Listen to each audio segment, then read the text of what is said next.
Bismillahirrahmanirrahim. Assalamualaikum warahmatullahi wabarakatuh.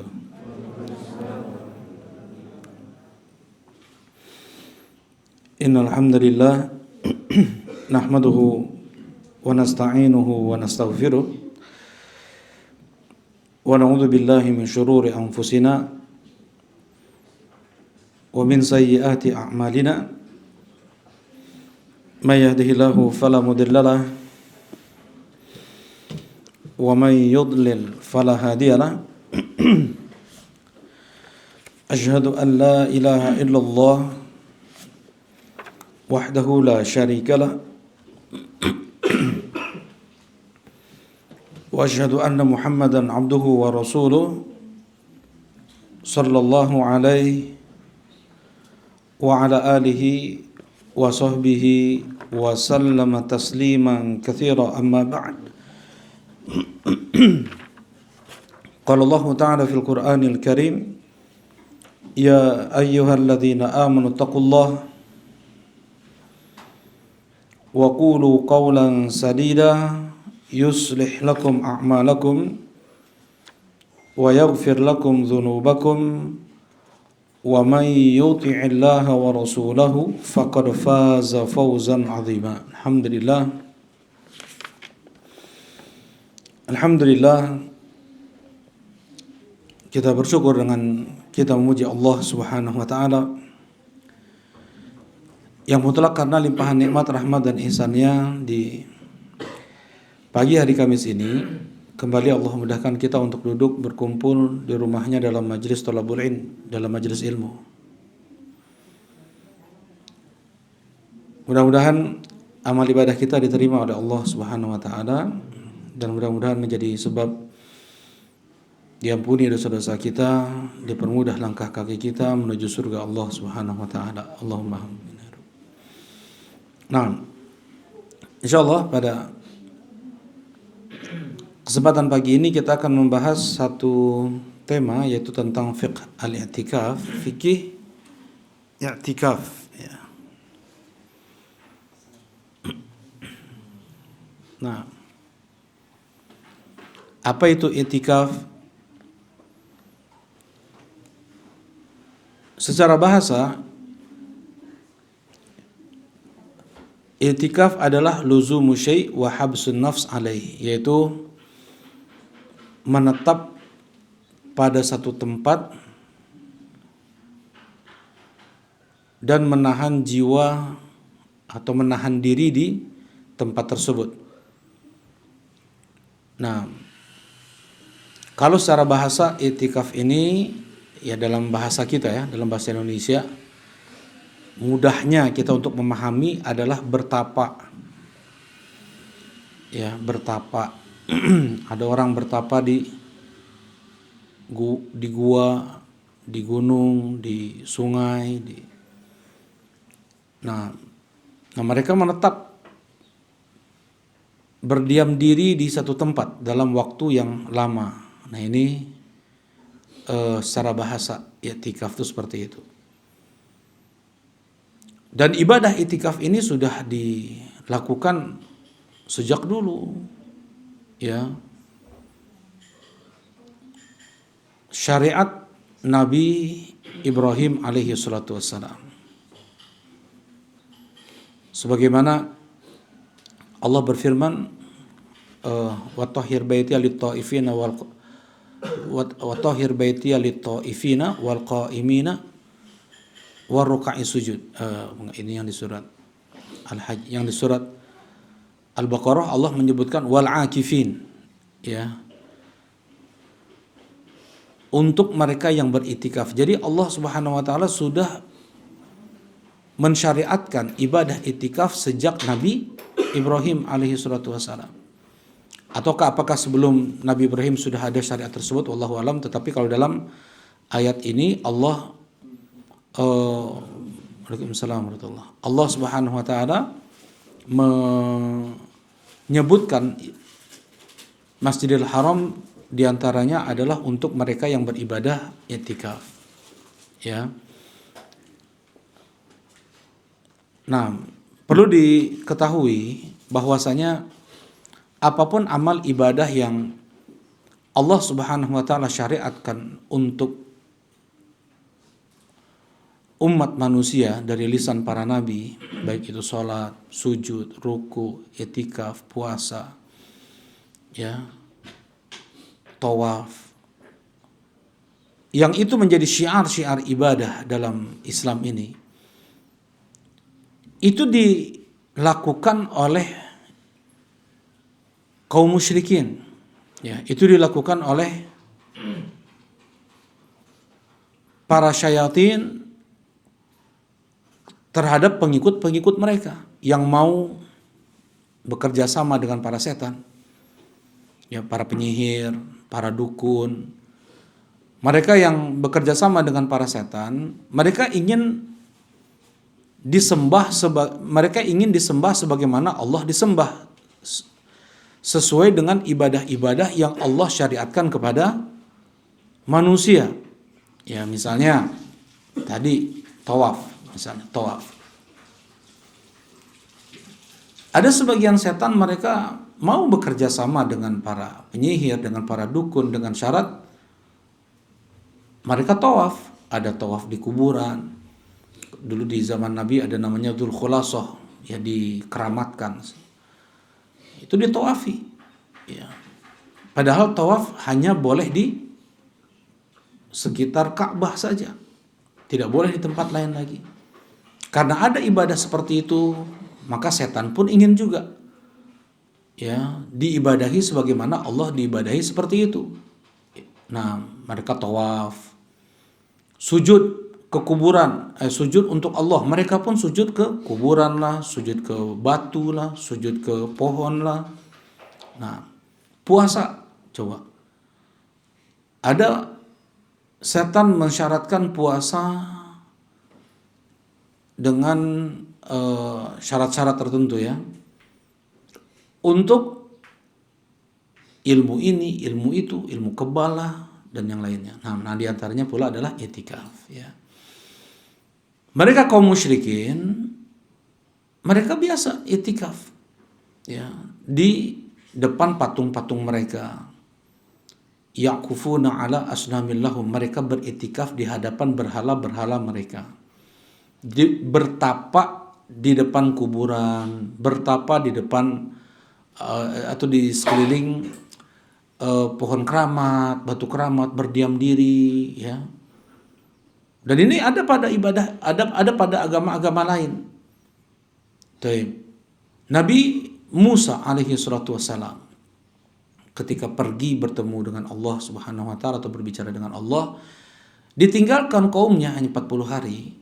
Itu kaumnya mengambil atau menjadikan perhiasan-perhiasan jadi apa? Patung anak sapi, ya. Dan memang dibuat fitnah atau setan bekerja sama dengan mereka sehingga patung anak sapi tersebut lahu khuwar, bisa mengeluarkan suara. Bisa mengeluarkan suara. Jadi tambah yakin nggak mereka yang menyembah patung anak sapi tersebut? Orang yang datang ke tempat-tempat keramat nih, batu keramat, pohon keramat, gua keramat, kuburan keramat, itu mereka bukan artinya kosong melompong kayak gitu aja di sana. Enggak. Ketika mereka mau memberikan sesuatu, ada nanti pemberian dari mereka ini. Dari para setan itu dikasih cincin lah, dikasih batu lah, dikasih emas lah, dikasih ini. Memang iya ada itu. Ada suara. Semakin yakin mereka, dan itulah yang diinginkan oleh setan.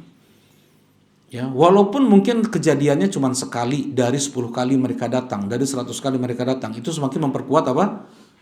Keyakinan kesyirikan mereka itu. Ya. Dan itu cara setan. Nah, ketika Nabi Musa 40 hari pergi, ya, dari kaumnya, mereka Bani Israel ini beriktikaf di hadapan patung anak sapi tersebut. Ya, jadi ini sudah menjadi ibadah yang disukai oleh para setan. Ya, berdiam diri, kan kita tahu nih ada di gunung mana, ya, dulu Anda pernah ke Gunung Lawu, di situ ada tuh di dekat puncak. Ada tempat khusus untuk itikaf lagi untuk bertapanya. Untuk bertapa di sana. Memang khusus di sana. Tempat-tempat ya terkadang tebing. Nah, ini ibadah yang sangat disukai oleh setan. Ya. Berdiam diri. Tiga berhala kaum musyrikin di zaman Nabi SAW, yaitu Lat, Uzza, dan Mana, ya, semuanya dibuat halaman luas di hadapan kuburan keramat Lata, pohon keramat Uzza, batu keramat Mana, dibuat halaman luas untuk mereka i'tikaf di sana. Ya, dibuat tempat penyembelihan. Nah, juga dibuat tempat mereka beriktikaf. Iya betul, beriktikaf, bertapa maksudnya. Nah, sedangkan secara syariat ya atau secara istilah, i'tikaf adalah beribadah kepada Allah dengan berdiam diri di dalam masjid. Ya. Oleh orang-orang yang khusus, maksudnya muslim yang akan kita bahas. Dengan cara-cara yang khusus pula. Nah, jadi kalau i'tikaf dalam Islam adalah berdiam diri di dalam masjid, tapi niatnya memang i'tikaf. Niatnya memang ibadah i'tikaf untuk Allah Subhanahu wa taala. Nah, hanya boleh di masjid kalau di dalam Islam. Tidak boleh tempat lain. Nanti akan dibahas insyaallah. Nah, apa hukum i'tikaf dalam Islam? Hukum i'tikaf adalah sunnah mustahabbah, tidak sampai tingkatan wajib. Kecuali Kang Rama, i'tikaf itu hukumnya sunnah. Kecuali kapan jadi wajib? Ya, kapan jadi wajib maksudnya? Kapan jadi wajib i'tikaf itu? Abu Baga udah gatal mau jawab, tapi anak nggak kasih. Nanti gawat, nanti sakit lagi. Nah, Abu Baga silakan. Ya. Nah, apabila dia bernazar, seseorang bernazar, saya bernazar untuk i'tikaf 10 hari terakhir di masjid dekat rumah saya, maka hukumnya menjadi wajib i'tikaf. Bernazar untuk i'tikaf di Masjidil Haram, maka menjadi wajib hukum i'tikaf di Masjidil Haram. Ya, jadi dengan nazar hukum yang sunnah tersebut menjadi wajib. Kayak puasa Senin Kamis, puasa Daud, kemudian sholat tahajud, sholat duha, itu bisa menjadi wajib kalau apa? Kalau bernazar, ya. Dan jangan bernazar itu, jangan dilakukan nazar. Maksudnya nazar itu makruh, ya. Karena Allah itu tidak lupa untuk menghukumi satu syariat wajib, sunnah, ya enggak. Kalau Allah Subhanahu wa taala jadikan satu syariat itu hukumnya adalah sunnah, ya itu yang terbaik memang untuk umat manusia. Ya, tidak kemudian seseorang dia meyakini misalnya sholat tahajud itu lebih baik jadi wajib untuk dia, enggak. Ya, tidak. Taib. Wa makana rabbuka nasiya, kata Allah, tidaklah Rabbmu itu lupa. Nah, justru dia membebankan apa yang Allah tidak wajibkan kepada dia. Dia memberatkan diri sendiri. Taib. Nah, ini hukum i'tikaf. Sekalipun ya Rasulullah SAW tidak pernah meninggalkan i'tikaf sejak disyariatkannya i'tikaf itu. Kapan pertama kali i'tikaf dikerjakan oleh Nabi SAW? Tahun 2 Hijriah, betul. Tahun 2 Hijriah, sama dengan disyariatkannya puasa Ramadan, disyariatkannya zakat, disyariatkannya sholat Id, itu tahun 2 Hijriah. Ya, bahkan di sebagian bulan ya Ramadan, Rasulullah SAW beriktikaf itu 1 bulan full. Jadi pertama 10 hari pertama. Ini tujuan iktikaf itu apa? Mencari malam Lailatul Qadar. Jadi bisa memaksimalkan ibadah di malam, ya, di malam-malam dia iktikaf. Yang dia kejar adalah malam Lailatul Qadar. Nah, yang dia kejar adalah malam Lailatul Qadar. Nah, Rasulullah Shallallahu Alaihi Wasallam beliau pernah beriktikaf 10 hari pertama untuk mengejar malam Lailatul Qadar. Kemudian beliau masuk ke 10 hari kedua, berarti sampai tanggal 20 tuh, untuk mencari malam Lailatul Qadar. Enggak juga ketemu, tanda-tandanya enggak ada juga. Akhirnya Rasulullah, akhirnya para sahabat udah berkemas mereka untuk pulang. Kata Rasulullah SAW, ya, datang Jibril berkata kepadaku bahwasanya Lailatul Qadar amamak, yaitu Lailatul Qadar itu ada di depanmu, ya, di depanmu. Dan aku dimimpikan di malam Lailatul Qadar tersebut aku sujud di atas air dan tanah. Ya, ternyata di malam harinya hujan dan Masjid Nabawi belum ada atap, asbes saja nggak ada, ya, jadi pakai daun kurma seperti itu yang dianyam untuk menjadi atap Masjid Nabawi. Jadi ketika hujan turun masuk air ke lantai Masjid Nabawi dan belum ada tegel, semen, masih tanah, ya. Nah, jadi basah lah, becek lah Masjid Nabawi itu, agak becek sedikit. Rasulullah Shallallahu Alaihi Wasallam dia tetap sujud di tanah yang becek tersebut. Kata Jabir bin Abdullah dan para sahabat yang lain, kami melihat bagaimana ada tanah dan air di dahi dan hidung Nabi Shallallahu Alaihi Wasallam di subuh harinya.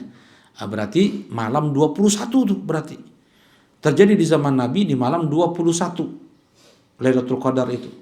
Karena malam Lailatul Qadar itu pada 10 malam terakhir di bulan Ramadan. Jadi berpindah-pindah, bisa malam 21, 23, 25, 27, 29. Ya, yang paling kuatnya para sahabat mengatakan malam 27, tapi pernah di zaman Nabi malam 21, ya. Nah, jadi ya kalau misalnya ini kan kalau misalnya Rasulullah kening beliau kotor gitu, kotor itu maksudnya kena tanah seperti itu, baju beliau kotor juga nggak?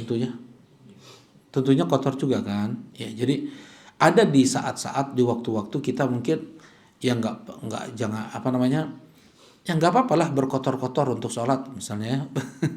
Jangan nggak mau, ada debunya, ada ininya, terlalu apa, kalau bahasa Arabnya hasasi ya, terlalu apa isinya, apa, higienis, mungkin terlalu kayak gitu ya mungkin ada satu, kita mau sholat ada di masjid, mungkin belum di terasnya, belum dipela, mungkin masih ada debu-debu, kita sholat aja, entah baju kita agak kotor dikit, sholat aja. Kalau kita di zaman Nabi gimana, kita sholat di atas tanah, itu nggak ada karpet-karpet kayak gini. Sajadah jarang, mereka pakai kain untuk sejadah itu hanya ketika di musim panas. Nggak bisa dahi mereka tempelkan ke lantai karena saking panasnya tanah itu, karena cuaca sangat panas, baru mereka pakai sejadah itu. Selebihnya nggak pakai tanah, dia langsung ini nempel tanah, ya, langsung nempel tanah. Ada yang pernah di sini sholat langsung nempel tanah ya, banyak, bukan semen, tanah sanes letak di tanah. Pernah mungkin di gunung atau dia di pantai, ya sholat di pantai pakai alas. Enggak, jangan pakai alas, pakai langsung aja. Nah, langsung aja memang ke tanah gitu. Dan itu Masjid Nabawi. Jadi Masjid Nabawi ininya lantainya tanah, ya. Kata ada orang yang kencing aja di Masjid Nabawi cuman disiram aja oleh Nabi SAW. Nah, coba sesekali karena kita pun akan lama di dalam tanah ya. Dari tanah itulah Allah ciptakan kita. Ya, jadi jangan terlalu jangan terlalu jijik, jangan terlalu sok bersih banget. Ada waktu-waktu di mana kita bersih ya. Datang ke acara ini acara betul bersih. Tapi kalau ada waktu-waktu kita pun harus bisa terbiasa dengan keadaan lingkungan ya. Barakallahu fikum. Ya, ulangi lagi. Sekalipun Rasulullah Sallallahu Alaihi Wasallam beliau tidak pernah meninggalkan i'tikaf sejak pertama kali disyariatkan i'tikaf kepada beliau, yaitu di tahun 2 Hijriah. Jadi sesuatu yang tidak pernah ditinggalkan oleh Nabi Sallallahu Alaihi Wasallam itu enggak mesti hukumnya jadi wajib. Ya, Rasulullah i'tikaf terus. Apakah kemudian jadi wajib? Enggak. Ya. Nah, jadi amal ini jadi kaidah ya. Amal perbuatan Nabi Shallallahu Alaihi Wasallam yang tidak dikuatkan dengan perintah dari lisan Nabi Shallallahu Alaihi Wasallam, maka tidak akan sampai tingkatan wajib. Anda ulangi lagi ya. Amal perbuatan Nabi Shallallahu Alaihi Wasallam yang tidak dikuatkan dengan perintah dari lisan Nabi Shallallahu Alaihi Wasallam, maka tidak sampai tingkatan wajib. Jadi kalau tidak sampai tingkatan wajib, cuma sampai tingkatan apa berarti? Sunnah aja. Cuma sampai tingkatan sunnah saja. Ya. Nah, kecuali Rasulullah mengatakan diwajibkan atas kalian beriktikaf, maka hukumnya wajib tuh. Ya. Maju sedikitnya. Maju sedikit, mungkin ada yang belakang. Baik. Nah, demikian juga sholat tahajud tarawih yang 11 rakaat. Itu hanya datang dari apa? Dari perbuatan Nabi. Enggak pernah Rasulullah SAW mengatakan sholat tahajud itu tidak boleh lebih dari 11 rakaat. Enggak pernah Rasulullah bilang seperti itu. Maka dengan demikian, maka sholat tahajud boleh lebih dari 11 rakaat. Ada yang 23 rakaat, ada yang 31 rakaat, ada yang lebih daripada itu, boleh. Ya. Nah, kan Rasulullah kata Aisyah tidak pernah lebih dari 11 rakaat. Ya, itu yang Rasulullah pilih. Kenapa? Karena memang satu rakaat yang Rasulullah baca itu apa? Surat apa aja? Al-Baqarah, An-Nisa, Ali Imran, ya, atau surat-surat panjang lainnya. Maka cukup memang 11 rakaat. Ya. Jadi dan tidak ada pendapat ulama manapun yang mewajibkan, ulama dulu ya maksudnya, ulama dulu ya, yang mewajibkan sholat taraweh tahajud itu harus 11 rakaat atau tidak boleh lebih dari 11 rakaat, itu gak ada. Nah, barakallahu fikum. Nah, untuk tarawehnya Rasulullah Sallallahu Alaihi Wasallam tadi Anda sampaikan ada yang pernah sebulan penuh. Di tahun terakhir Rasulullah SAW meninggal, beliau 20 malam terakhir. Ya, yang seringnya Rasulullah kerjakan adalah 10 malam terakhir. Nah, jadi di awal syariat 1 bulan. Kemudian 10 kayak gitu. Nah, di akhir 20 afan. Di akhir 20 hari, 20 malam terakhir Rasulullah beriktikaf. Nah, ada juga 1 bulan Ramadan Rasulullah tidak iktikaf. Kenapa? Nah, karena istri-istri beliau pun juga ingin juga iktikaf di Masjid Nabawi. Masjid Nabawi enggak begitu luas. Dikhawatirkan akan membuat sempit orang-orang yang sholat, akhirnya Rasulullah membatalkan itikaf tahun tersebut, kemudian diganti setelah sholat Id. Beres Lebaran, sholat Id, Rasulullah SAW langsung ke masjid, itikaf 10 hari. Mengganti itikaf beliau 10 hari terakhir di bulan Ramadan, beliau itikaf 10 hari pertama di bulan Syawal. Ya. Nggak ada sebenarnya kewajiban kalau mengkodok itu nggak ada. Cuman Rasulullah SAW ingin menggantinya dari diri beliau sendiri saja. Baik. Nah, di sini dari Abu Hurairah beliau mengatakan karena Nabi SAW ya'takif fi kulli Ramadan 10 ayyam. Rasulullah SAW beriktikaf di setiap Ramadan itu 10 hari. Falamma kana al-'am alladhi qubida fihi i'takafa 20 yawman, dan di tahun di mana Rasulullah SAW diwafatkan, beliau beriktikaf 20 hari. Nah, ada juga riwayat yang Rasulullah beriktikaf 1 bulan penuh ya. Nah,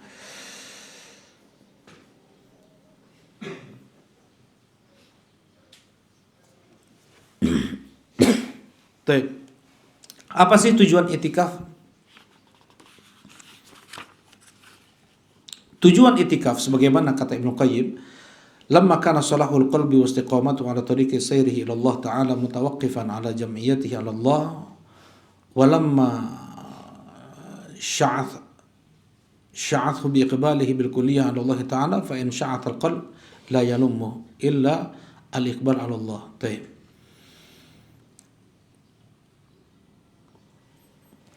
Ketika baiknya hati dan istiqomahnya hati itu adalah dengan perjalanannya menuju Allah. Jadi kita mau baik hati kita, mau istiqomah hati kita dengan bagaimana kita berjalan menuju Allah Subhanahu wa taala.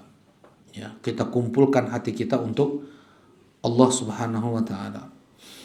Nah, wa kana fudulut ta'am, ya, makanan yang kita makan makanan berlebih, minuman berlebih, pergaulan dengan manusia, banyak ngomong, banyak tidur.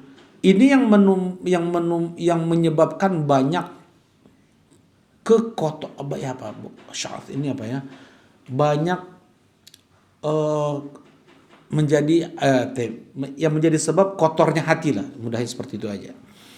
Ya, kotornya hati itu disebabkan dengan banyaknya makan, banyak minum, banyak bergaul dengan orang, banyak ngomong, banyak tidur. Ya, wa yushattitu fi kulli wadin, sehingga hati ini dia terpecah-pecah. Ya, makanan aja ingin coba makan ini, ingin coba makanan itu. Ada makanan yang baru, makanan yang sama dia coba di tempat ini, di tempat itu, di tempat itu. Makanan, belum minuman lagi berwarna-warni. Ya. Belum lagi dia bergaul dengan orang-orang, macam-macam kepala nih. Macam-macam jenis orang, akhlaknya, cara berpikirnya, ya, cara bersikapnya.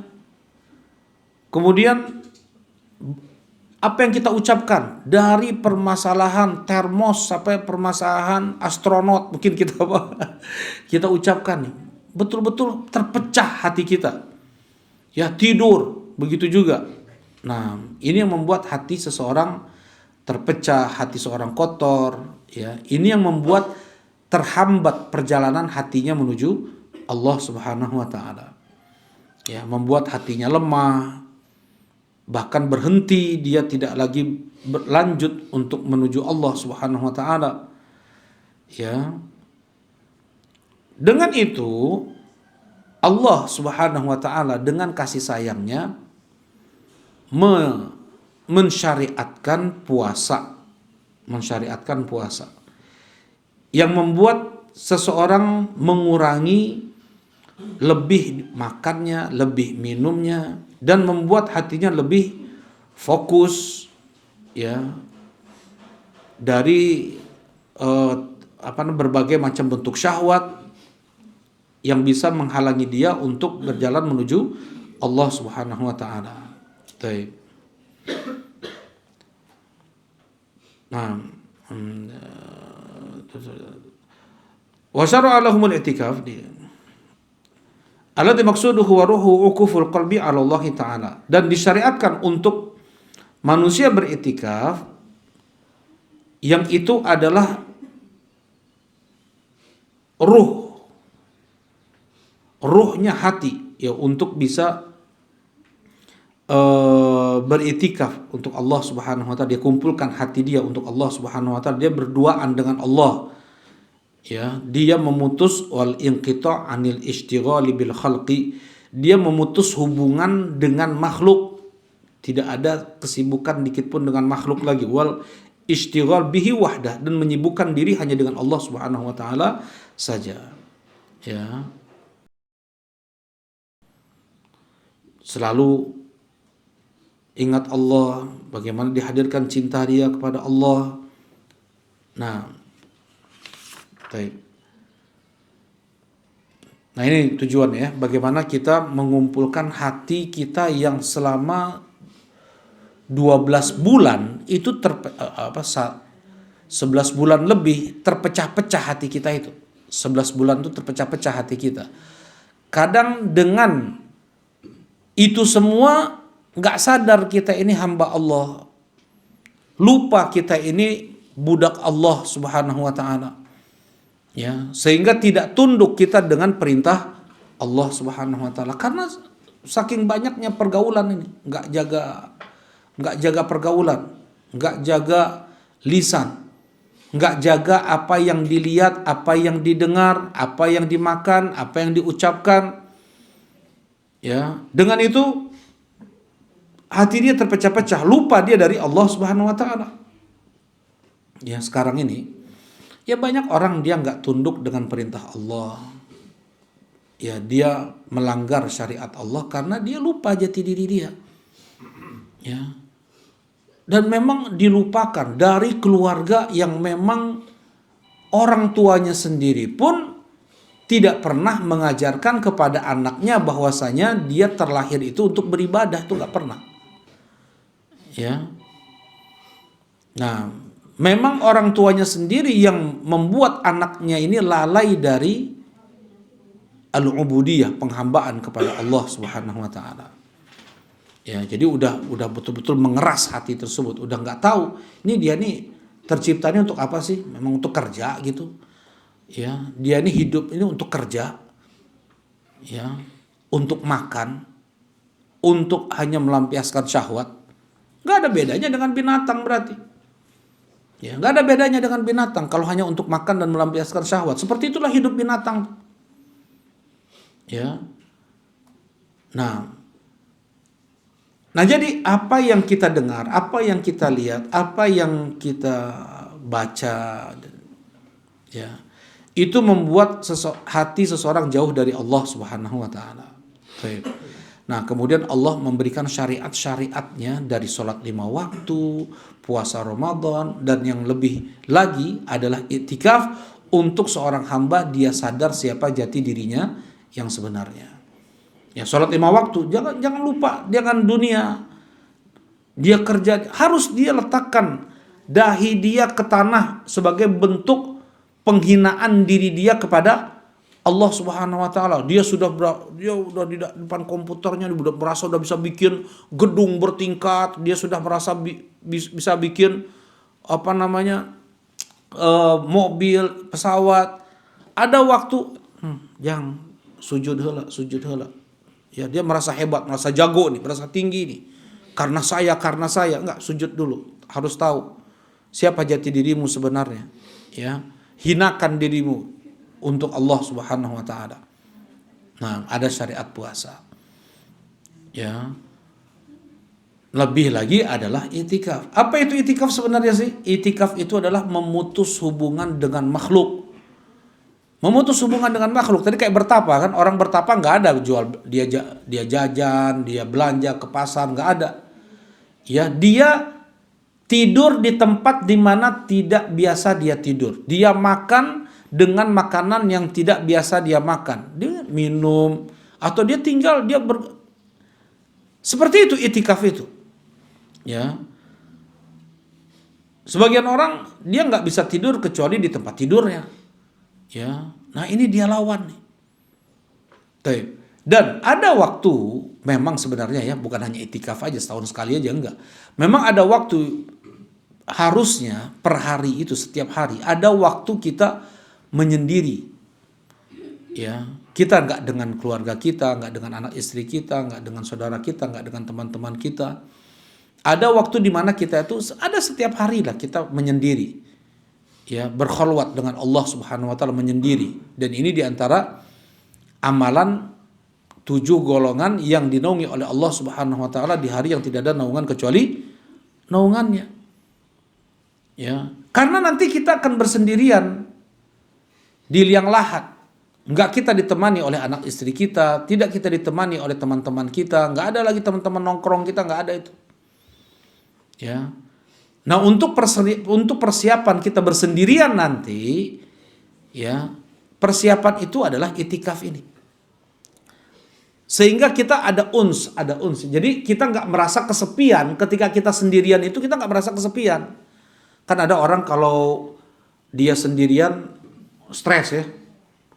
Biasanya dia dengan teman-temannya, biasa dengan keluarganya. Ketika dia sendirian nggak ada siapa-siapa tuh stres. Ya. Nah, seorang muslim dia nggak pernah, dia bersendirian tuh nggak pernah dalam hatinya. Dia selalu merasa ada Allah Subhanahu wa taala yang selalu bersama dia. Ya. Selalu dekat dengan dia. Nah, dia berkeluh kesah, bahkan dia sampai nangis. Nangisnya ada 2 nih, orang muslim itu. Ketika dia bersendirian kepada Allah itu. Ada nangis takut kepada Allah, ada nangis rindu kepada Allah. Ada nangis takut kepada Allah, ada nangis rindu. Nangis takut jelas, bagaimana kita berbanyak dosa yang kita lakukan, bisa aja Allah langsung membalas setiap dosa yang kita lakukan tersebut dengan apalah Allah jadikan, sakit apalah Allah timpakan. Ya Allah ubah dia bisa menjadi cucunguk, bisa ya. Nggak ada yang sulit bagi Allah Subhanahu wa taala, manusia utuh Allah ubah menjadi cucunguk. Ya. Sebagaimana umat terdahulu Allah ada ubah menjadi babi-babi dan kera-kera, gitu juga. Baik. Nah, ada waktu juga di mana dia ini sangat cintanya kepada Allah atas berbagai nikmat yang Allah berikan. Jadi dia tuh rindu ingin bertemu Allah. Nah, dia menangis juga karena rindu ingin bertemu Allah Subhanahu wa taala. Baik.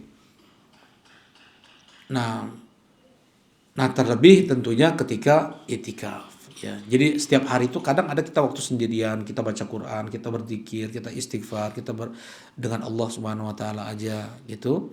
Kemudian kalau pas itikaf betul-betul memutus hubungan dengan makhluk. Jadi nggak ada belanja ya, nggak ada toko online tuh. Entah dia jualan atau dia belanja, nggak ada. Memang mutus hubungan sama makhluk. Bahkan orang sakit aja, saudara yang sakit nggak dijenguk. Orang meninggal nggak kita antar ke kuburan. Seperti itu. Kaum muslimin yang lain yang antar ke kuburan, dia tetap itikaf di dalam masjid seperti itu. Ya, nanti ada kita bahas itu. Nah jadi perlu sesekali kita untuk itikaf. Ini kayaknya akang-akang ini pernah itikaf semua ya kayaknya ya. Pernah dikasih waktu itikaf dulu kalau nggak salah ya. Pernah. Oh bukan bukan yang ini ya. Pernah itikaf kan di sini? Oh belum pernah itikaf ya. Ada di satu perusahaan lain. Ya jadi 10 malam terakhir diliburin tuh. Tapi dengan syarat itikaf. Kalau enggak damel gitu. Pilih mana tah? Damel atau itikaf? Kalau itikaf ya udah full berarti di masjid. Ya. Gaji terus nih, luar biasa tuh perusahaan itu. Ya, Masya Allah. Jadi 10 hari terakhir itikaf. Beresnya malam takbiran. Ya. Jadi nggak ada mall, nggak ada pasar, nggak ada beli ini beli itu, nggak ada. Udah 10 malam terakhir udah di masjid. Ya di masjid aja udah. Kira di sini lupa. Nah jadi perlulah dicoba ya. Kalau nggak 10 malam terakhir ya 1 malam aja. Ya, kalau 1 malam berarti dari sebelum maghrib udah masuk masjid, keluar masjid habis sholat subuh, itu namanya 1 malam. Yang namanya malam itu dari maghrib ke subuh. Ya, kalau 1 hari 1 malam berarti sebelum subuh udah di masjid. Nanti pulangnya subuh lagi, habis sholat subuh lagi. Tadi sebelum subuh masuk masjid, keluar masjid setelah subuh, itu 1 hari 1 malam namanya. Ya, nah coba, mungkin dia mencoba itikaf, betul-betul memutus hubungan dengan makhluk, nggak ada ngobrol, nggak ada itikaf ngobrol, itu mah batal itikafnya. Ya, mungkin ngobrol hanya damang, saya mah nggak lanjut lagi, hanya gitu aja, hanya sekedar nyapa dikit aja. Kalau ngobrol, dulu saya kayak gini, wah ya, udah itu batal itikafnya itu. Jadi memutus hubungan dengan makhluk. Ya, taib. Kemudian untuk waktu iktikaf memang tidak harus 10 malam terakhir di bulan Ramadan. Boleh di bulan-bulan lain. Boleh di hari-hari lain. Ya. Tetapi yang terbaik iktikaf tersebut adalah di 10 hari terakhir di bulan Ramadan. Itu yang terbaiknya. Kalau kita mau misalnya iktikafnya Rasulullah SAW, ya iktikafnya Rasulullah SAW ya 10 hari terakhir di bulan Ramadan. Ya, enggak cuma 1 malam aja, enggak 1 hari 1 malam aja, enggak 3 hari aja gitu, enggak. Tapi enggak malam-malam ganjil aja. Sebagian kan mencari malam-malam ganjil aja, malam 21, 23, 25 kayak gitu. Enggak. Ya, jadi kalau i'tikafnya Rasulullah SAW itu full 10 malam terakhir di bulan Ramadan, 10 hari 10 malam terakhir di bulan Ramadan. Apakah memang harus di bulan Ramadan? Enggak, ya. Tadi Anda bilang pernah Rasulullah i'tikafnya di bulan apa tadi? Di bulan Syawal, untuk mengganti yang di bulan Ramadan beliau nggak jadi. Ya, dengan itu boleh, berarti di bulan-bulan lain pun boleh. Misalnya di bulan Sya'ban, di bulan Rajab, di bulan Rabiul Tsani, Rabiul Awal, boleh. Nah, ada sebagian ya, pernah anak ketemu dengan orang yang dia beriktikaf, saya beriktikaf 3.000 hari. 3.000 hari, berarti seberapa tahun ya? Hampir 10 tahun. Hampir 10 tahun dia beriktikaf. Ya, hampir 10 tahun di masjid terus. Ya, dia nggak keluar. Ya, keluar karena nggak ada orang yang mengantarkan makanan ke dia, baru dia pergi keluar beli makanan, udah masuk lagi. Ya, ke masjid selama 3.000 hari. Terus pas anak di sana itu udah hari terakhir, maksudnya anak dari berapa tahun di sana, dia udah hari-hari terakhir. Kemudian dia bilang, saya mau ke Masjid Al-Haram, mau lanjut iktikaf di sana selama sekian ribu hari lagi. Dia bernadar, subhanallah. Ya, sholat terus. Ya, orang ini ibadah terus. Kita lihat zikir, sholat. Ya, nah, ada orang yang seperti itu. Nah, jadi itikaf itu apakah harus di bulan Ramadan? Jawabannya apa? Tidak. Ya, boleh dia di bulan-bulan lain. Kemudian berapa lama dikatakan seseorang itu beritikaf? Apakah harus 10 hari? Apakah 10 hari 10 malam baru dia dikatakan itikaf? Enggak juga. Pernah Umar bin Khattab radhiyallahu taala anhu, beliau bilang, "Ya Rasulullah, inni nadartu fil jahiliyah an a'takifa lailatan fil Masjidil Haram." Ya Rasulullah, aku pernah bernadar di saat jahiliyah. Berarti jahiliyah masih kafir tuh, Umar bin Khattab masih musyrik waktu itu. Sudah ada syariat apa? Itikaf, berarti kan orang musyrik aja itikaf. Dan mereka terkadang nadarnya itikafnya itu di Masjidil Haram. Aku ketika jahiliyah ya Rasulullah pernah bernadar untuk itikaf 1 malam. 1 malam saja di Masjidil Haram. Kata Rasulullah sallallahu alaihi wasallam, "Aufi binadrik." Ya, tunaikan nadarmu sekarang, walaupun kau udah masuk Islam, tapi nadar yang benar ini, bukan nadar yang salah. Ya, nggak boleh bernadar menunaikan nadar yang salah. Misalnya saya bernadar untuk membangunkan untuk bikin nisan di atas kuburan orang tua saya misalnya, haram, itu nggak boleh ditunaikan nadarnya. Ya, kalau nadar maksiat itu tidak boleh ditunaikan. Nadar maksiat. Nah, misalnya saya mau beritikaf di Candi Borobudur, nah, itu nggak boleh itu ditunaikan. Ya, Candi Borobudur tempat beribadah orang musyrik, bukan tempat beribadah orang Islam. Ya, baik. Nah, bernadar, jadi Rasulullah SAW beliau membolehkan Umar bin Khattab untuk beritikaf hanya 1 malam. Berarti boleh kan itikaf cuma 1 malam atau cuma satu siang aja boleh. Ya. Bahkan Al-Imam An-Nawawi rahimahullahu taala, karena tidak ada batasan itikaf itu, seseorang yang hanya ke masjid cuman sholat, dia berdiam diri sebentar, istighfar, baca Quran di masjid, dengan dia mendatangkan niat itikaf sudah dikatakan dia beritikaf. Tapi wallahu a'lam ya. Wallahu a'lam, dikembalikan ke kebiasaan kita. Kalau seandainya cuma sebentar aja, cuma sholat aja, nggak dibilang dia beritikaf lah ya. Maksudnya itikaf itu dia betul-betul menahan dirinya di satu tempat, terlihat dia menahan dirinya di satu tempat. Ya, kalau seandainya 1 malam sudah dikatakan dia beritikaf tuh. Ya, orang-orang beritikaf tahu di kali yang kotor.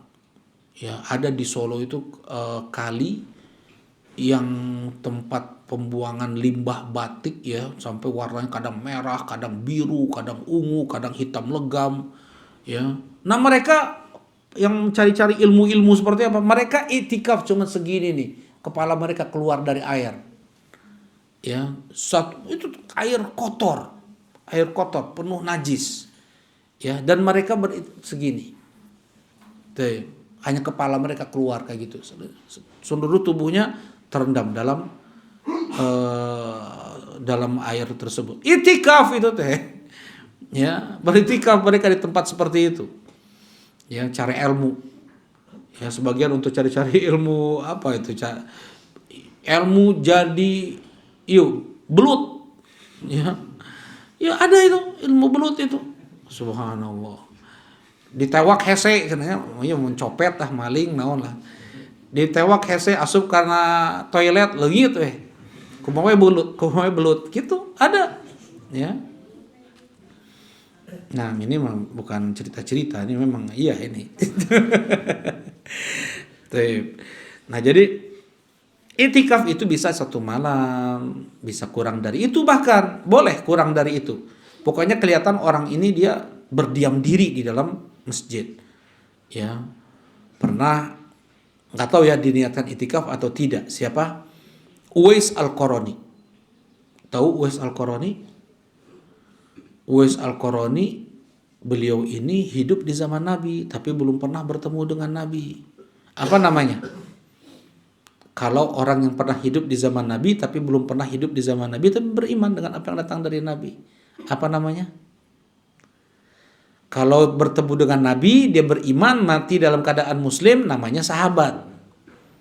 Kalau bertemu dengan sahabat, beriman dengan apa yang datang dari Nabi, meninggal dalam keadaan Islam, dia namanya tabi'in.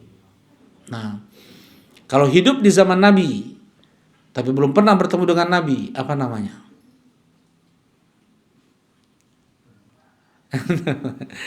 Namanya adalah mukhadram. Namanya mukhadram, ya, mukhadram. Namanya mukhadram, tapi derajatnya sama dengan tabi'in senior ya. Nah, Uwais Al-Qarani ini kulitnya albino, belang. Sakit lah, maksudnya ada cacat kulit. Tapi karena Uwais ini sangat berbakti kepada ibunya, ya. Luar biasa bakti terhadap ibunya. Beliau berdoa agar disembuhkan penyakit cacat kulit beliau tersebut. Tapi jangan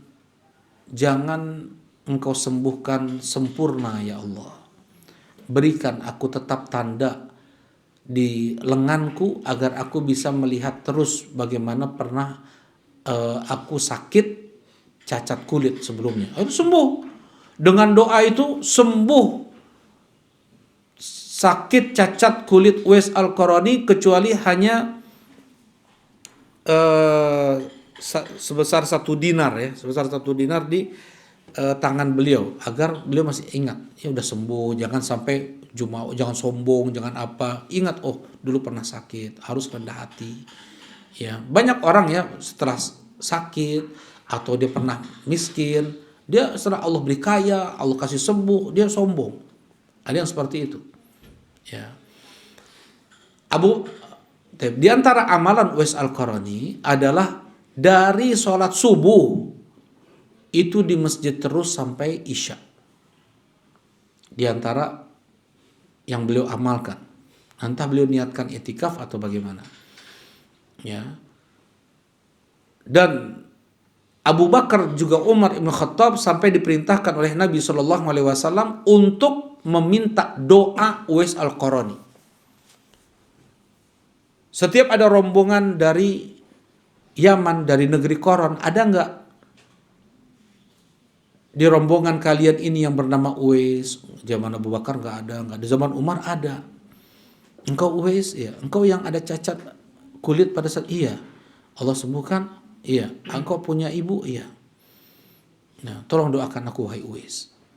Mudah-mudahan Allah Subhanahu wa taala mengampuni dosa-dosamu. Nah, di sini boleh minta doa kepada orang soleh. Terlebih orang soleh ini pun sudah direkomendasi oleh Nabi SAW, dikabulkan doanya luar biasa, mustajab berdoa. Nah, jadi bisa untuk itikaf 1 siang aja, 1 malam saja, ya. Tapi jangan sampai dia mengejar yang sunnah, meninggalkan yang wajib. Gimana itu misalnya? Gimana misalnya? Kerja sudah ada akad. Kalau kerja itu sudah ada akad kan, masuk jam sekian, pulang jam sekian, pekerjaannya itu ini kan kayak gitu. Itu hukumnya wajib. Seorang muslim dia harus menunaikan perjanjian yang dia buat. Nggak boleh dia selisihi. Nah, hukum i'tikaf sunnah. Jangan sampai dia mendahulukan yang sunnah, saya mau i'tikaf lah 1 malam, malam-malam ganjil. Nanti siangnya ngantuk tuh. Siangnya ngantuk. Pekerjaan dia tidak tertunaikan dengan baik. Banyak miss-nya, banyak salahnya. Ya, nah yang seperti ini dia mendahulukan yang sunnah daripada yang wajib. Hukumnya nggak boleh. Ya, hukumnya nggak boleh. Baik. Nah, ini contoh. Jadi tidak ada waktu batas minimalnya, nggak ada, batas maksimalnya pun nggak ada. Syarat mereka yang beritikaf adalah muslim, harus muslim. Adik orang kafir mah tuh nggak akan diterima oleh Allah Subhanahu wa taala itikafnya. Yang kedua, dia berakal. Yang tidak berakal, bagaimana dia mau meniatkan itikafnya? Nah, kemudian syarat itikaf, sebagian ulama mengatakan harus puasa. Ada yang tahu jawabannya? Kalau itikaf tuh harus puasa siangnya. Ada yang tahu jawabannya? Apakah memang demikian? Tidak ya. Kenapa? Karena Rasulullah SAW pas itikaf, ya setelah selesai sholat id, beliau langsung masuk itikaf. Kemudian ketika Umar bin Khattab disuruh tunaikan nadarnya di waktu malam, kan bukan waktu puasa. Siangnya pun belum tentu puasa juga. Jadi tidak ada, bukan syarat untuk itikaf itu dia harus puasa. Nah,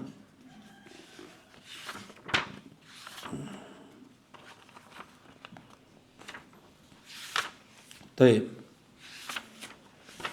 Kemudian wajib beritikaf di masjid, ya. Oh saya mah itikaf tapi di imah gitu. Itikaf di bumi di kamar. Nah, yang seperti ini mah lain itikaf. Ya, jadi bukan itikaf itu mah ya. Nah, jadi harus di masjid. Allah Subhanahu wa taala mengatakan wala tubasyiruhunna wa antum akifuna fil masajid. Jangan kalian gauli istri-istri kalian ya dalam keadaan kalian itikaf di masjid. Jadi pulang dulu, ada sebagian orang pulang dulu ke rumahnya untuk menggauli istrinya, bisa nggak boleh. Ya, nggak boleh. Ya, orang yang itikaf udah dia di masjid. Tapi pulang untuk membangunkan istrinya agar sholat tahajud itu boleh. Pernah itu dilakukan oleh Nabi SAW. Nanti akan kita bahas juga apa saja yang boleh, apa yang tidak boleh ya. Yang intinya harus di masjid. Masjid ini, masjid mana yang boleh? Ada sebagian ulama itikaf itu hanya di 3 masjid saja. Masjid apa?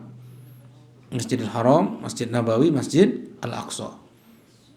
Memang ada hadis Rasulullah SAW berkata la i'tikafa illa fil masajid tsalatsah. Tidak ada itikaf kecuali hanya di 3 masjid. Ini kata Rasulullah ini. Ini hadisnya sahih. Tapi maksud dari 3 masjid tersebut ya masjid Al-Haram, Masjid Nabawi, Masjid Al-Aqsa. Ya, tapi maksudnya adalah tidak ada itikaf yang sempurna, yang paling afdol lebih daripada 3 masjid ini. Berarti di masjid-masjid lain hukumnya boleh. Masjid-masjid lain hukumnya boleh. Ya. Masjid kalau istilah kita mah musola. Masjid yang tidak ada sholat Jumatnya. Itu musola kan ya istilah kita. Boleh nggak itikaf di sana? Di musola. Itikaf di musola. Ya. Boleh. Ya. Yang benar hukumnya boleh. Pas Jumatan dia keluar. Sebagian ulama mensyaratkan harus di masjid yang di sana ada Jumatan agar dia tidak keluar. Jadi kalau keluar dari masjid itu bisa membatalkan itikaf sebenarnya. Ya. Dia keluar ngobrol aja di depan parkiran lah, di parkiran masjid. Dia duduk-duduk di sana, ngobrol di sana sampai sejam, itu udah batal itu. Udah batal. Ya. Kalau mungkin dia keluar hanya sekedar moyan. Masih ada yang moyan nggak di Bandung teh? Kalau di Cileunyi mah kudu moyan. Kalau ya kadang moyan apa tuh berjemur ya berjemur. Nah misalnya dia perlu berjemur kan berapa hari nggak kena matahari berarti kan tubuh kan dia mungkin berjemur sebentar tujuannya untuk itu nggak ada masalah tuh. Tapi kalau untuk ngobrol tujuannya ini dan itu bisa membatalkan itikafnya. Nah kita kembali lagi tadi, boleh nggak itikaf di masjid yang tidak ada khutbah Jumat di sana? Hukumnya boleh. Dan dia diberi udzur untuk boleh keluar dari masjid mencari masjid yang di sana ada khutbah Jumatnya. Kalau di zaman Nabi, masjid yang tidak ada khutbah Jumatnya pun namanya masjid. Kalau istilah kita musola. Kalau musola di zaman Nabi itu lapangan sholat Id. Nah itu lapangan sholat Id. Itu namanya musola. Lapangan sholat istisqa itu namanya musola. Nah, jadi boleh. Karena ada sebagian musola itu nyaman ya, nyaman, nggak ribut, anak-anak nggak tegandeng. Nah, ya bisa tertib juga sebagian anak-anak di sana. Memang kita kalau itikaf itu baiknya memang nggak cari teman ya. Jadi sendiri gitu, nggak dengan bareng-bareng sama baturan. Wah, itu mah terjadi itikaf, itu main kaleci bisa jadi. Ya. Jadi itikaf cari tempat yang memang nggak ada orang yang kita kenal. Ya dengan itu pun kita pun nggak, ya hanya mungkin nyapa-nyapa begitu saja. Kita bisa lebih fokus untuk itikaf, untuk berzikir. Jadi kita pas masuk ke, apalagi kalau itikaf itu boleh pakai tenda ya, pakai kemah seperti itu. Kita merasa kita ini sedang masuk ke liang lahat ini. Ya, kita masuk ke liang lahat, kita bukan sendirian. Nanti ditanya oleh 2 malaikat, nggak ada yang nemani kita kecuali hanya amal amal, entah amal soleh kita atau dosa-dosa yang kita perbuat, ya bagaimana dahsyat alam kubur kita hadirkan, dahsyatnya padang mahsyar kita hadirkan. Nah di situ kita merasa uns, yaitu berduaan kita dengan Allah Subhanahu wa taala, ya. Tapi itu namanya uns. Jadi nggak kita nggak asing, nggak merasa terasing, nggak ada teman, nggak apa-apa. Kita ada Allah Subhanahu wa taala. Baik. Nah,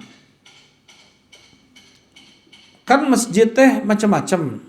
Ada tempat DKM, ada perpustakaan, ada ruang mik apa? Ya, apakah itu semua bisa dijadikan tempat itikaf? Di mana ditegakkan di sana sholat, ya boleh beritikaf di sana. Ini teras masjid misalnya. Teras masjid orang masih sholat di sana. Orang sholat di sana. Nah, boleh di teras itu dia untuk beritikaf. Ya. Di parkirannya boleh nggak? Oh, boleh atuh. Di ruang mic-nya ya nggak bisa atuh. Di ruang DKM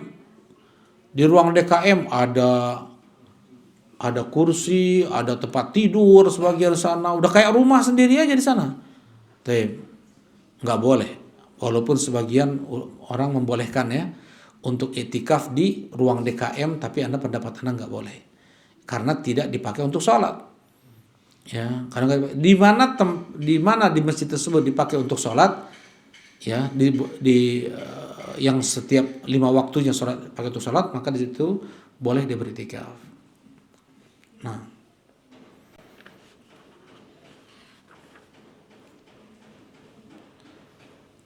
Toib.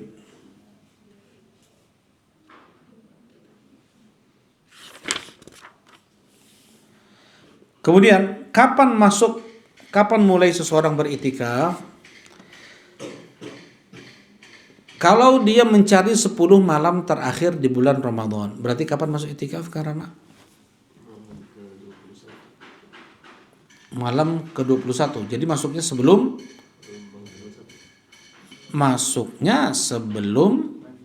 maghrib. Ya.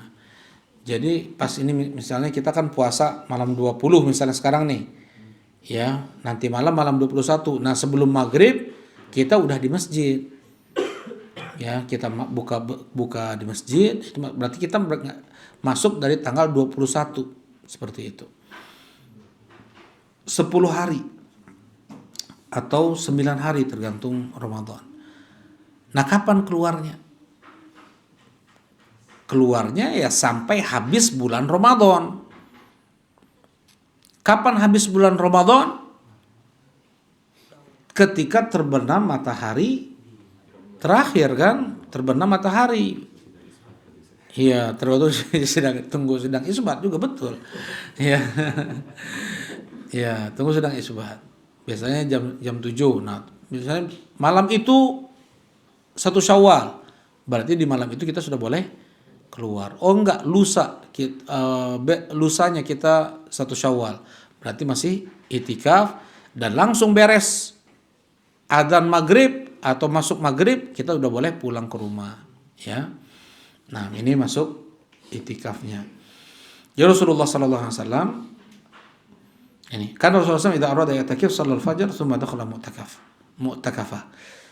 Rasulullah sallallahu alaihi wasallam beliau masuk ke kemahnya itu setelah sholat fajar. Berarti dari ba'dal maghrib sampai subuh Rasulullah enggak masuk kemah tuh.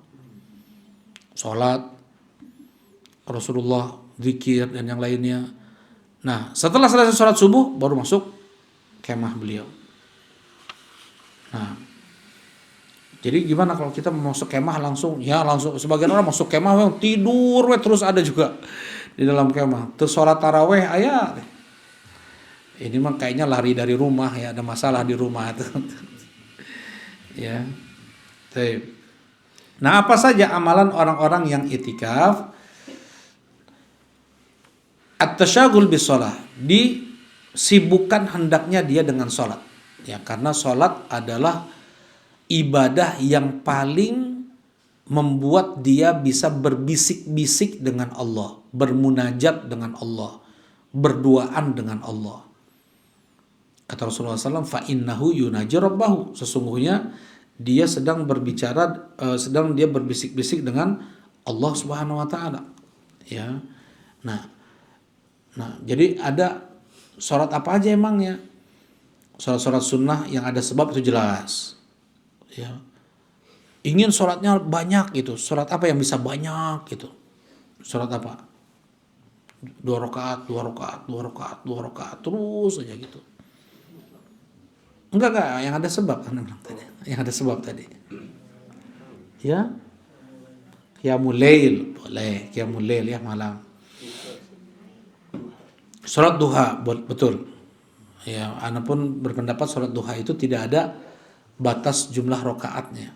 Minimal 2 rakaat. Ya, boleh dia rakaat, 2 rakaat terus saja boleh. Ya, walaupun sebagian ulama mengatakan 8 rakaat maksimal, enggak. Boleh lebih dari itu. Terus apa lagi? Salat apa lagi? Nunggu Jumat, ya betul. Nunggu Jumat, betul. Jadi dia mungkin masuk masjid di hari Jumat jam 10. Masih ada waktu 2 jam lagi. Sholat terus, 2 rakaat, 2 rakaat, 2 rakaat terus. Sampai datang imam, khatib. Boleh. Sholat apa lagi? Tadi ya, sholat sunnah yang ada sebab, tapi boleh dia sholat terus kayak gitu ya. Nggak putus-putus sampai habis waktunya. Yaitu qiyamul lail. Yang kedua adalah sholat duha. Yang ketiga tadi sholat menunggu khatib. Yang keempat apa?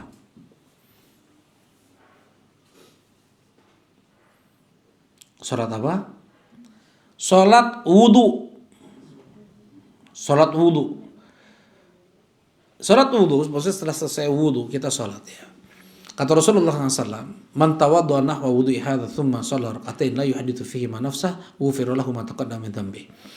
Kata Rasulullah SAW, siapa yang dia berwudu seperti wuduku ini, kemudian dia sholat 2 rakaat, dia tidak berbicara dengan hatinya, maksudnya dia nggak ngobrol dengan hatinya, nggak ada mikir ini mikir itu di luar, nggak, dia fokus dengan bacaan sholatnya, maka Allah ampuni dosa-dosanya yang telah lalu. Kalau ini kan ada batasan 2 rakaat ya nggak?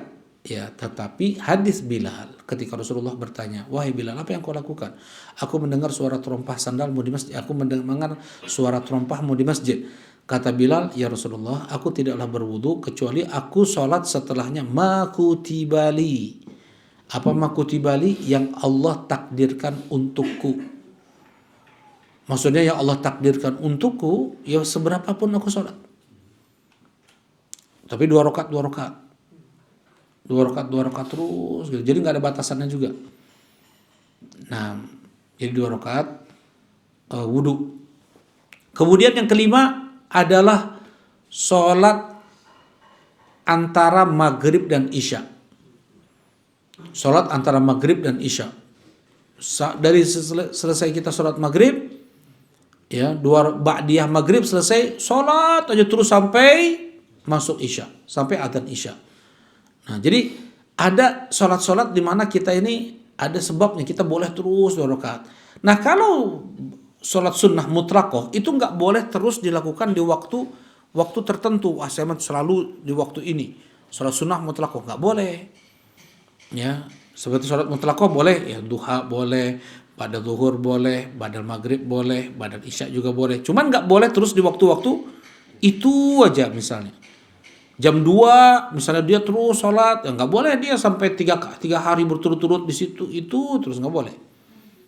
Ya, nah tadi makanya perlu apa sholat sunnah yang bisa terus kita kerjakan, ya 2 rakaat, tambah 2 rakaat, tambah 2 rakaat, tambah 2 rakaat seperti itu. Nah, dan sebagian ulama dulu itu udah seperti kayak patung mereka itu kalau sholat malam. Sampai bertanya, ada anak-anak, ayah, mana tiang yang ada di rumah sebelah itu? Tiang, itu bukan tiang nak, itu tetangga kita yang sholat terus di waktu malam, sekarang udah meninggal orangnya. Nah, sampai seperti itu. Jadi terus saya kelihatan orang seperti tiang berdiri aja terus, ya, dan setiap malam. Nah, subhanallah. Kemudian yang kedua, adalah tilawatul Quran, baca Quran. Jadi yang dikerjakan oleh orang yang beriktikaf, yang pertama tadi apa? Salat, yang kedua baca Quran. Baca Quran dengan tadabbur, jadi dengan menghayati, dengan khusyuk. Ya. Sebagian orang membaca Quran dengan sebagian orang membaca Quran ngejar target khatam. Biasanya kalau yang target khatam itu tidak ada taghani, dia tidak melagamkan Al-Quran, bacaannya datar cepat gitu. Nah, dia luput mendapatkan pahala taghani. Taghani tadi apa? Melagamkan, melagukan Al-Quran. Ya. Qul huwallahu ahad, Allahu samad, lam yalid walam yulad walam yakul lahu kufuwan ahad. Bismillahirrahmanirrahim. Qul a'udzu birabbil falaq min syarri ma khalaq. Nah, itu kan enggak ada lagunya. Padahal Rasulullah sallallahu alaihi wasallam mengatakan zayyinul Qur'an bi aswatikum. Hiasi Al-Qur'an itu dengan suara kalian. Kata Rasulullah SAW, laisa minna man lam yataghanna bil Qur'an, bukan termasuk dari golongan kami dia yang tidak melakukan Al-Qur'an. Ya, baik. Bahkan ada sebagian orang ya itu tadi, dia mengejar target juga, dia baca, dia lakukan Al-Quran, tapi dia baca agak cepat seperti itu, sehingga dia tidak menghayati Al-Quran. Luput bagi dia pahala afala yatadabbaruna Al-Quran. Ya. Kemudian yang ketiga, sebagian orang baca Qurannya itu bibirnya nggak gerak. Bibirnya nggak gerak. Yang seperti ini, sebagian ulama mengatakan nggak ada pahalanya itu. Dia hanya pahala pahala mengamati saja. Ya, dia pahalanya cuma tadabburi gitu aja. Ya, tidak ada pahala tilawah. Yang namanya tilawah, bibir harus bergerak, lidah harus bergerak. Nah, jadi sekalipun mungkin dia bacaan, kan orang yang melagamkan pakai lagu itu akan lebih kurang tentunya Al-Quran yang dia baca dibanding mereka yang tidak pakai lagu kencang. Tetapi dia lebih banyak mendapatkan pahala daripada yang hanya sekedar datar saja. Ya, yang kita cari adalah pahala nih. Nah, ketika seseorang dia hanyut dengan Al-Quran, dia merasa Allah sedang berbicara dengan dia. Nah, jadi pokoknya amalan yang bagaimana dia terasa bisa sedang berbicara dengan Allah, berduaan dengan Allah, seperti itu. Nah, tadi sholat. Yang kedua apa tadi? Tilawah Quran. Yang ketiga, zikrullah ta'ala. Zikir. Ya, zikir. Subhanallah, alhamdulillah, Allahu Akbar, la ilaha illallah. Kalau baca Asmaul Husna boleh nggak? Ar-Rahman, Ar-Rahim, Al-Malikul Quddusus, Salamul Mu'minul Muhaiminul Azizul Jabbar. Nah, kayak gitu misalnya, boleh nggak? Ya, itu zikir nggak pernah diajarkan oleh Nabi. Kalau zikir-zikir yang datang dari Nabi itu kalimat sempurna. Ada sebagian orang zikirnya Allah, Allah, Allah, kunaon Allah teh, aya naon. Ya, tapi kalau yang Rasulullah ajarkan, Subhanallah, Maha Suci Allah, Allahu Akbar, Allah Maha Besar, Alhamdulillah, segala puji hanya milik Allah, la ilaha illallah. Ini nih semua la ilaha illallah, tidak ada yang berhak untuk diibadahi kecuali hanya Allah. Ini semua kalimat sempurna nggak? Kalimat sempurna. Tapi kalau misalnya yang dia baca cuman Allah, Allah, Ar-Rahman, Ar-Rahim, Al-Malik. Emangnya kenapa? Apa yang dia maksud dengan Asmaul Husna tersebut? Ada maknanya nggak? Artinya ada, tapi bermakna nggak? Enggak ada maknanya.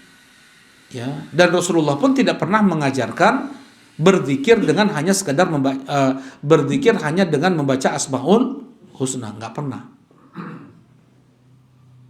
Ya. Nah, taib. Nah, jadi zikir dengan yang ada bacaannya, subhanallah, subhanallah, alhamdulillah, alhamdulillah, alhamdulillah, terus Allahu Akbar. Nah, kemudian juga istighfar, beristighfar, kita ini minta ampun kepada Allah Subhanahu wa taala. Ya. Ingat ya, Ini penting nih. Kalau ini bagi anak sampai untuk faedah pun juga belum lama juga Anda dapatkan ini. An-najatu minan nar bi afwillah wad dukhulul jannah bi rahmatillah wal manazil wad darajat bil amal. Ya, apa itu? An-najatu minan nar bi afwillah. Seseorang bisa selamat dari neraka itu dengan ampunan Allah. Dengan ampunan Allah. Dan kalau kita sedikit merenung, kita amati ayat Al-Quran dan hadis Nabi yang datang tentang ganjaran-ganjaran amal, kebanyakannya adalah pengguguran dosa. Karena setiap hari kita berdosa. Ya, setiap hari kita berdosa. Dari misalnya wudhu lah. Berwudhu, mencuci wajah, berguguran dosa-dosa yang dilihat oleh kedua matanya. Berwudhu, dia mencuci kedua tangannya, berguguran dosa-dosa yang dilakukan oleh kedua tangannya. Maksud berguguran dosa-dosa. Salat, ruku bisa menjadi penggugur dosa. Khusyuk penggugur dosa. Sujud penggugur dosa. Kata Rasulullah SAW, seseorang yang dia menyempurnakan wudhunya, maka ruku, sujud dan khusyuknya itu hanya meninggikan derajat. Dosanya sudah gugur dengan wudhunya, dengan wudhunya. Nah, jadi sebenarnya berarti apa? Kita pahami dengan hadis ini berarti ruku, sujud, khusyuk pun bisa menjadi penggugur dosa. Ya, bahkan dalam satu hadis ketika kita ruku, perlama rukunya, karena dosa-dosa yang kita pikul di punggung kita nih, kayak kita pakai ransel, kayak kita ini pakai ransel, banyak dosa nih di punggung kita ini. Nah, kalau kita ruku itu berguguran, berjatuhan dosa-dosa dari punggung kita. Kita sujud, perlama sujud kita berguguran dosa-dosa dari punggung kita. Ya, coba kata Rasulullah SAW, kalian ada di depan rumah kalian ada sungai bersih, kalian mandi setiap hari, setiap malam 5 kali, masih nggak tersisa dakinya? Nggak ada ya Rasulullah. Nah, demikianlah sholat 5 waktu. Jadi subuh, duhur penggugur dosa dari maksiat yang kita lakukan dari subuh ke duhur. Asar sebagai penggugur dosa dari maksiat yang kita lakukan dari duhur ke asar. Nah, seperti itu, penggugur dosa. Itu kata Rasulullah, shalawatul khams, salat 5 waktu sebagai penggugur dosa, mukaffirat sebagai penggugur dosa, Jumat ke Jumat, Ramadan ke Ramadan, kemudian umroh ke umroh, haji ke haji sebagai penggugur dosa di antara keduanya. Itu kata Rasulullah SAW. Ya, belum lagi puasa, ya, kemudian zakat, sedekah, as-sadaqatu tudfi'ul khati'ah kama yudfi'ul ma'un nar. Sedekah itu dapat menggugurkan dosa sebagaimana air dapat memadamkan api. Kemudian umroh menghilangkan 2, dzunub dan apa? Dosa, dan menghilangkan kefakiran. Ya, intinya menggugurkan dosa. Ibadah itu. Nah, tidak bisa seseorang selamat dari neraka kecuali dengan ampunan dari Allah. Kalau dosanya belum diampuni oleh Allah, nggak mungkin dia selamat dari neraka. Harus dia masuk ke dalam neraka. Nggak, apalagi masuk ke dalam surga. Dan kemudian setelah itu, bisa dia masuk surga itu karena rahmat Allah. Maksudnya gimana? Karena rahmat Allah. Bukan karena amalnya. Tapi karena rahmat Allah. Gimana maksudnya? Jadi amal ibadah kita ini nggak seberapa bandingannya dengan nikmat-nikmat di surga. Nggak ada. Aduh, udah puasa apa semua ibadah kayak gitu. Ya, mau dapat ganjaran surga yang luar biasa kenikmatannya, kekal abadi lagi di dalam, nggak mungkin. Ya, nggak setara, nggak sepadan. Misalnya kita mau beli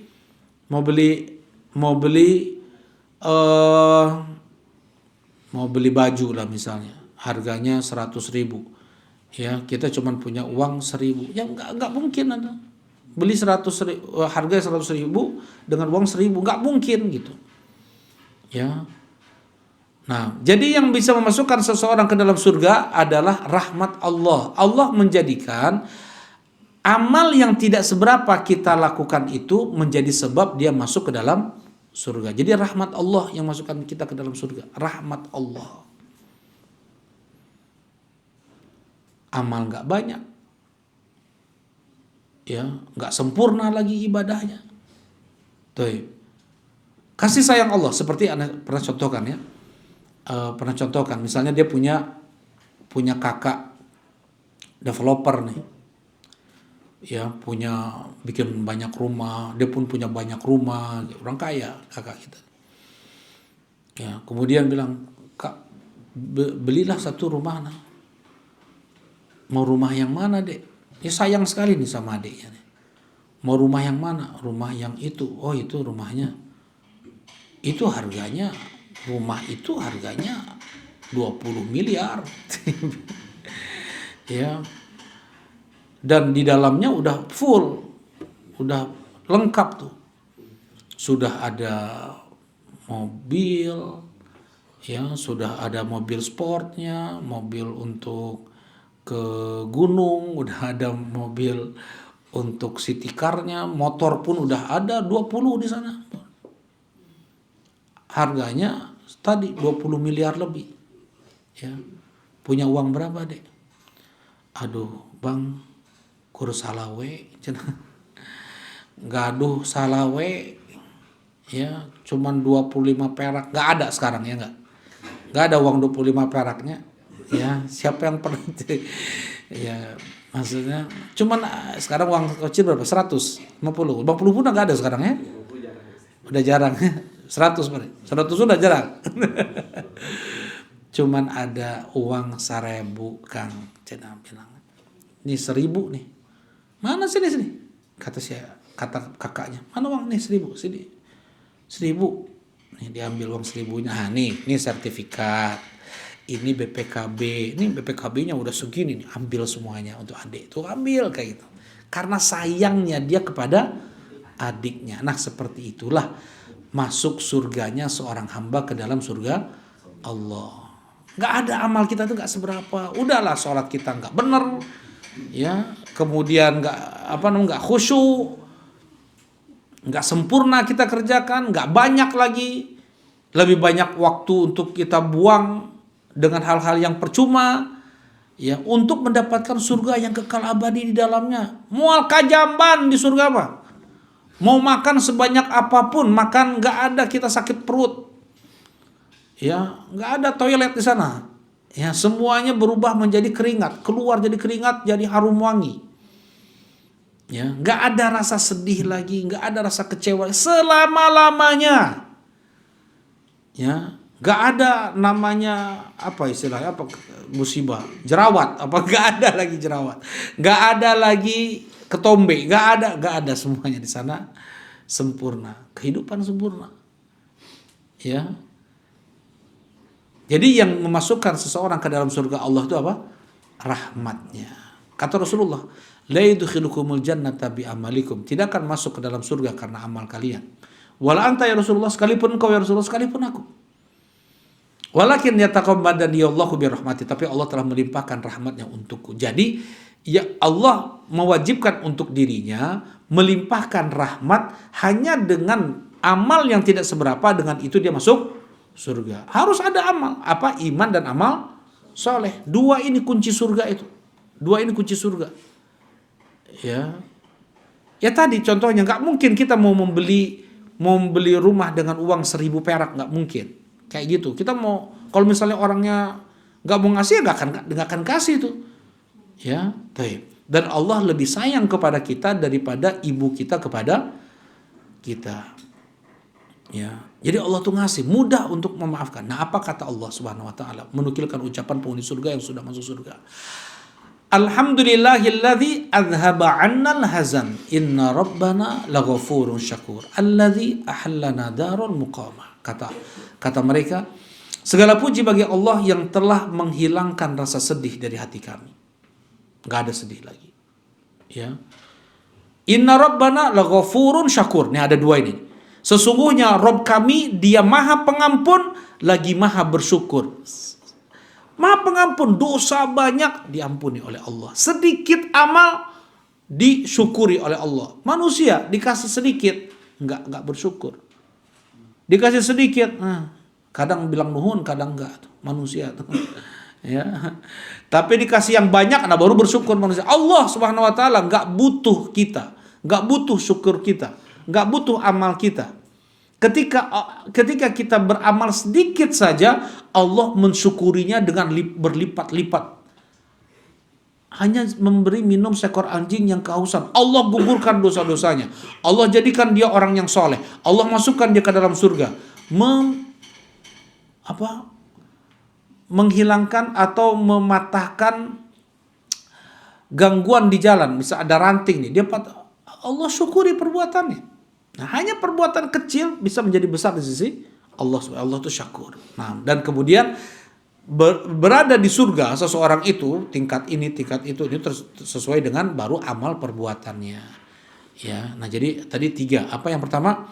Selamat dari neraka karena maaf Allah, ampunan Allah. Masuk surga karena rahmat Allah. Dan bertingkat-tingkat seorang di surga karena amal ibadah dia. Taib. Ya, jadi banyak istighfar. Ketika itikaf dia perbanyak apa? Istighfar. Nah, dia minta ampun kepada Allah Subhanahu wa taala. Taib. Nah, min husni islamil mar tarkuhu ma la ya'ni. Termasuk dari baiknya Islam seorang adalah meninggalkan apa yang tidak bermanfaat untuk dia. Udah majelis-majelis kopi itu ditinggalkan udah. Ya. Bukan nggak boleh ngopi, boleh ngopi mah. Tapi nggak boleh sibuk dia dengan obrolan-obrolan yang itu di luar ibadah. Apa yang boleh bagi seorang mu'takif? Dia boleh mengeluarkan sebagian badannya, misalnya Rasulullah SAW, beliau dicuci, rambut beliau disisirin oleh Aisyah, beliau masih di masjid, beliau keluarin ke jendela, nanti di jendela Aisyah nyisirin rambut Rasulullah SAW. Nah gitu ya Bu ya, jadi disisirin rambut suami gitu. Ya, disisirin rambut suami, disampoin gitu. Ini kayak Rasulullah Shallallahu Alaihi Wasallam. Bahkan ketika itikaf sekalipun, Aisyah menyampoin dan menyisir rambut Rasulullah Shallallahu Alaihi Wasallam. Nah, ini nggak batal itikafnya. Kemudian kalau keluar tubuhnya semuanya, keluar dari masjid semuanya, nah itu tadi kalau berlama-lama dia bisa batal. Boleh anaknya mungkin berkunjung sesekali, istrinya berkunjung sesekali, nggak tiap malam berkunjung, tiap malam, tiap hari anaknya datang, ya enggak, jangan seperti itu. Sesekali. Rasulullah pernah dikunjungi oleh Sofia, ya. Berarti boleh makan di masjid nggak nih? Boleh makan di masjid, minum di masjid, tidur di masjid, tapi dengan syarat menjaga kebersihan. Udah jelas dia suka ngences ya. Kalau tidur pakai penahan ya. Jangan sampai dia nanti ngecas di tempat sujud orang nih. Nanti apa yang dia mendolimi orang. Nah, kemudian apakah boleh wanita haid sebelumnya apa yang membatalkan itikaf? Dia murtad kemudian menggauli istri, itu membatalkan itikaf. Kemudian yang berikutnya, wanita yang haid boleh nggak beritikaf? Boleh. Wanita yang haid, cuman dia harus betul-betul menjaga jangan sampai darah haidnya itu jatuh ke masjid. Ya, wanita haid boleh nggak ke masjid? Hukumnya boleh. Ya di zaman Nabi Shallallahu Alaihi Wasallam dan setelah zaman Nabi Shallallahu Alaihi Wasallam banyak para ibu-ibu yang itikaf di masjid. Ya, dan nggak ada satupun dari mereka yang kemudian dalam hadisnya mengatakan mereka keluar dari masjid karena batal itikafnya karena haid misalnya, nggak pernah. Ya, selama tadi darah haidnya tidak mengotori masjid, hukumnya boleh dia untuk itikaf di masjid. Cuman kalau untuk menyentuh mushaf hukumnya tidak boleh. Ya. Nah, alhamdulillah selesai pembahasan kita. Insyaallah tentang Lailatul Qadar ya pada pertemuan berikutnya. Nah, kita cukupkan kajian kita. Subhanakallahumma rabbana wa bihamdika asyhadu an la ilaha illa anta astaghfiruka wa atubu ilaik. Assalamualaikum warahmatullahi wabarakatuh.